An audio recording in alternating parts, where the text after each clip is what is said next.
तो dear student, आज हम पढ़ने जा रहे हैं poem number 1, the road not taken. ये चैप्टर बहुत ही इम्पोर्टेंट चैप्टर है। पहला पोयम है क्लास 9th, जो आप लोग का पहला चैप्टर है वो द रोड नॉट टेकन है, रॉबर्ट फ्रॉस्ट के द्वारा लिखा गया है।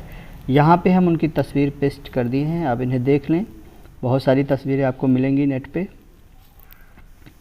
चैप्टर शुरू करने से पहले हम चैप्टर के समरी के बारे में कुछ डिस्कस करेंगे। इस चैप्टर में दिया क्या गया है, क्योंकि कोई भी चैप्टर हम जब भी शुरू करते हैं पहले हम उसके समरी के बारे में जान लेते हैं कि आखिर उस समरी के माध्यम से हमें पूरा चैप्टर का थीम पता चल जाता है। समरी में मेंशन किया गया है, द पोइट सेज, कवि कहता है, that once he was walking down the road, कि एक बार वो एक सड़क पर टहल रहे थे, and reached A fork. Fork का मतलब होता है एक ऐसे स्थान पर पहुंच जाना। रिच मीन्स पहुंचना, फॉर्क मतलब वो स्थान जहां से वो रास्ता दो भागों में विभक्त हुआ हो, जैसा कि इस तस्वीर में हमने मेंशन कर दिया, दिखा दिया है। ये फॉर्क है, इसी को हम फॉर्क कहेंगे। He could walk over one of the paths only. अब जब राइटर कवि के सामने दो ऑप्शन आ जाते हैं, वो सोचने लगता है कि मैं केवल एक ही मार्ग पर चल सकता हूँ। He took time to choose the right path, और वो सही मार्ग चुनने के लिए समय लेता है, टुक टाइम। ही इंस्पेक्टेड देम, थोड़ी देर तक वह उन रास्तों पर इंस्पेक्ट करता है, निरीक्षण करता है, and decided which was a better option, और ये निर्णय कर लेता है कि कौन सा सबसे बढ़िया ऑप्शन है। And then choose the one, और अंत में वह एक मार्ग को सिलेक्ट कर लेता है, which seemed less walk over. Less means होता है थोड़ा कम, वॉक मतलब चला हुआ, यानी वो ऐसे मार्ग को चुनते हैं जिस मार्ग पे कम चला हुआ होता है, यानी लोग उस मार्ग से ज़्यादा नहीं चले हुए होते हैं। He kept the other on for some other day, दूसरा मार्ग उन्होंने किसी और दिन के लिए छोड़ दिया। आल्दो ही न्यू, जैसा कि वो जानते थे, that he would never get the chance to walk over it, कि वह इस पे दोबारा नहीं चल पाएंगे। He would go further on the chosen path, वह अपने चुने हुए मार्ग पर ही जाएंगे, and not get a chance to go back on it, और वापस जाने के लिए कोई भी अवसर नहीं छोड़ेंगे। As he walked on the chosen path, जैसा ही वो अपने चुने हुए पैथ पर चलते हैं, ही रियलाइज्ड, उन्हें एहसास होता है, that both the paths were similar, कि दोनों मार्ग एक जैसे थे। ही फेल्ट, उन्होंने महसूस किया, that his future depended on the choice, कि उनका जो भविष्य है वो उनके चॉइस पर निर्भर करता है। दैट ही मेड, जिसे हम बनाते हैं या जिसे उन्होंने बनाया। तो स्टूडेंट, हमें ये बात यहाँ से सीख लेनी चाहिए कि जो भी हम चॉइस करते हैं वो हमारे फ्यूचर पे डिपेंड करता है, जिसे हम बनाते हैं। ही रिग्रेटेड, उन्हें पश्चाताप होता है, why he did not choose the other road, कि उन्होंने दूसरा मार्ग क्यों नहीं चुना, इस बात के लिए उन्हें पश्चाताप होता है। ये तो इस चैप्टर का समरी है। अब हम शुरू करते हैं हमारा चैप्टर क्या है, चैप्टर में क्या दिया गया है। यहाँ से हमारी पोइट्री शुरू होती है। द रोड नॉट टेकन, सड़कें नहीं ली गई, चुनी नहीं गई। तात्पर्य है, this well known poem is about making choice. जैसा कि हमने पहले ही बता दिया है कि ये कविता मेकिंग चॉइस पे बना हुआ, कि हम कैसे क्या चॉइस करते हैं। And the choice that shape us, और हमारी वो चॉइस हमें एक आकार देती है। Robert Frost is an American poet, Robert Frost एक अमेरिकन कवि हैं। हु राइट सिंपली, जिन्होंने बहुत साधारण रूप से लिखा है, but insightfully about common ordinary experience, लेकिन उन्होंने अनसाइटफुली अपने साधारण एक सामान्य एक्सपीरियंस, अनुभव को इस चैप्टर के माध्यम से उन्होंने व्यक्त किया है। ये है हमारे चैप्टर का पहला पैराग्राफ शुरू होता है, two roads divert in a yellow wood. Two roads, divert means विभक्त होना, येलो मतलब होता है पीले, वुड मीन्स होता है जंगल, क्योंकि ये उस जंगल के बारे में बात हो रही है जिस जंगल के माध्यम से कवि या ट्रेवल कर रहा है, घूम रहा है। जब वो पहुंचते हैं उस जंगल के माध्यम से, टू रोड्स डाइवर्ट इन, तो उन्होंने देखा ये सीजन पतझड़ का था। पतझड़ के समय आप सभी लोगों को पता होगा, पतझड़ के समय जो जंगल होते हैं, पेड़ होते हैं, उनकी पत्तियां येलो हो जाती हैं, पीली पड़ जाती हैं और सभी पत्ते झड़ जाते हैं। पतझड़ का सीज़न था। उसी सीज़न में कवि ट्रैवल कर रहा है तो उन्होंने देखा कि दो सड़कें आपस में एक स्थान पे जाके वो फॉर्क हो गई थी, विभक्त हो गई थी। And sorry I could not travel both. कवि कहता है दुख इस बात का था कि मैं दोनों मार्ग पर चल नहीं सकता था, क्योंकि हम एक समय में एक ही मार्ग पर चल सकते हैं। एंड बी वन ट्रेवलर, कवि कहता है कि हमेशा हमें एक मत से चलना चाहिए। लॉन्ग आई स्टूड, मैं वहीं काफ़ी देर तक खड़ा होकर सोचने लगा कि मैं कौन सा मार्ग चुनूं। And look down one as far as I could, और फिर मैंने देखा, बहुत देर तक मैं खड़ा रहा, फिर मैंने एक सड़क की ओर देखा जहाँ तक मेरी दृष्टि जा सकती थी। As far as I could मतलब जहाँ तक हो सका मैंने देखा। टू वेयर,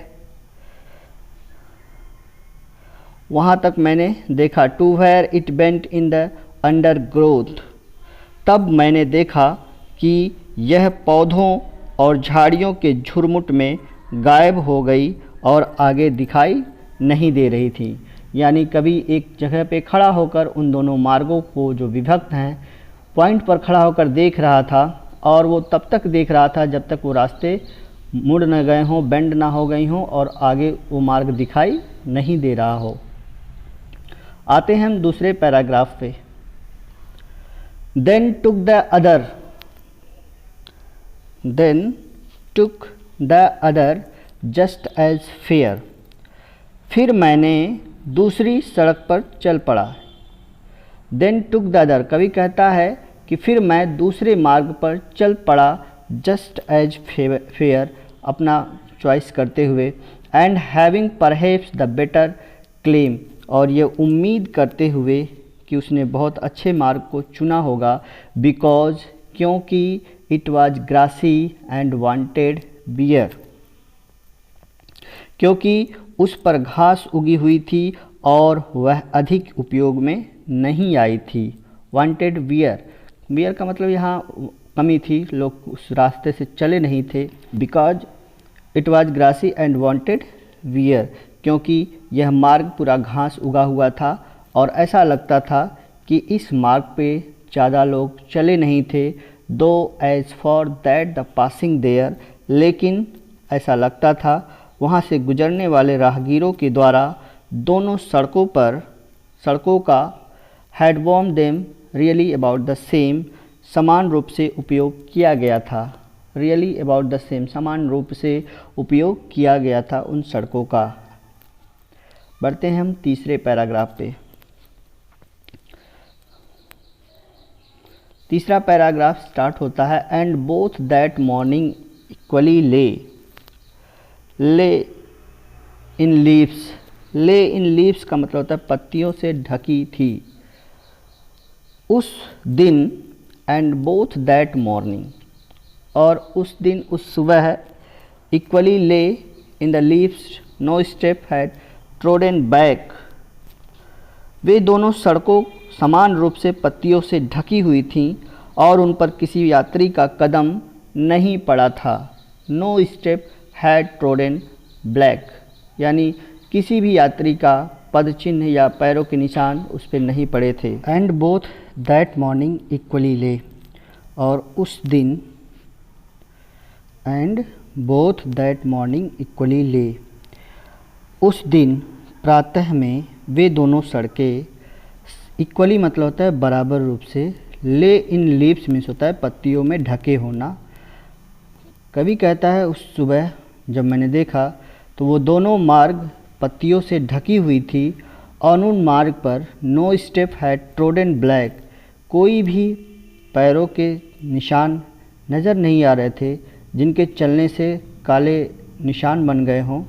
जैसे पत्तियों पे लोग जब चलते हैं तो एक मार्ग बन जाता है और देखने पे भी लगता है कि वो चला हुआ मार्ग है। Oh I kept the first for another day, इसीलिए मैंने इसीलिए मैंने सोचा कि पहली सड़क पर मैं फिर किसी दिन यात्रा करूँगा। आई kept the first for another day, yet knowing how way Leeds on the way. यह जानते हुए भी कि एक मार्ग दूसरे मार्ग से मिल जाता है। आई doubted if I should ever come back. मुझे संदेह था या मैं असमंजस में था। If I should ever come back कि क्या मैं दोबारा इस मार्ग पे चल सकूँगा। किया गया आखिरी स्टैंजा है, I shall be telling this with a sigh somewhere as and age. कभी कहता है कि मैं बाद में, समय गुजरने के बाद, समय के साथ साथ मैं जब सोच रहा था तो मुझे इस बात का पश्चाताप हो रहा था। I shall be telling this with a sigh, यानी मैं इस कहानी को, इस बात को बहुत ही दुख के साथ लोगों के सामने व्यक्त करता था। Somewhere as and ages hence की कभी बहुत पहले, two roads divert in a wood कि जो जंगल में जो सड़कें विभक्त थी।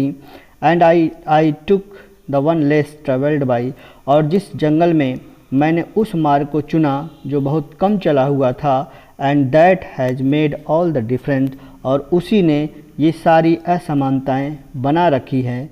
यानी कवि कहता है कि हमारा जो चॉइस होता है, हम जो विकल्प चुनते हैं, हमें ऐसा विकल्प चुनना चाहिए कि भविष्य में हमें पश्चाताप ना करना पड़े। जब भी हम कभी कोई भी चॉइस करते हैं अपने जीवन में, तो बहुत सोच समझ कर चॉइस करनी चाहिए, क्योंकि वही जो हमारी चॉइस होती है हमारे जीवन में असमानता बना देती है। तो छात्रों, ये चैप्टर कैसा लगा?